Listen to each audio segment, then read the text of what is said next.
Michelle reported, Catholic voters may be a key deciding factor at the Iowa Caucus and perhaps even the presidency. Here to discuss that with me is a national correspondent for the Tablet and Crux, Christopher White. Welcome, Christopher. Thanks, Lydia. Good to be back with you.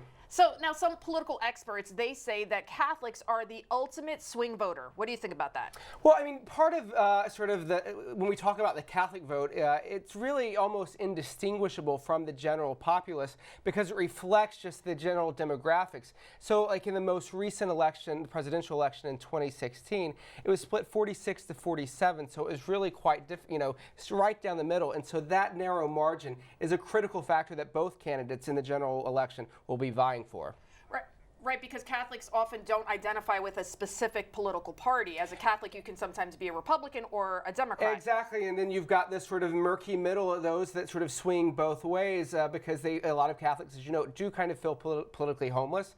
And so where those, politically homeless Catholics decide to cast their ballot could swing the election. In the past few decades, Catholics have been leaning towards Democrats, but most of the Democratic candidates actually support abortion up until birth. Do you think that'll hurt them when it comes to the presidency in November? Yeah, so the most recent data says there's something like 21 million pro-life Democrats that the Democratic Party is increasingly sort of alienating by sort of having such a staunch position on abortion.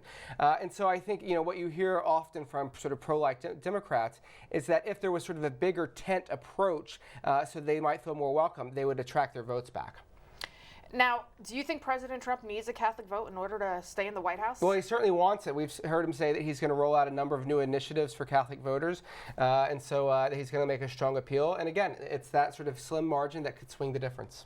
I guess we'll just have to wait and exactly. see. It'll be a very interesting. A lot can happen. Absolutely. Yeah. Thank you so much, Christopher White, national correspondent for the Tablet and Crux. Thank you. Thank you, Lydia.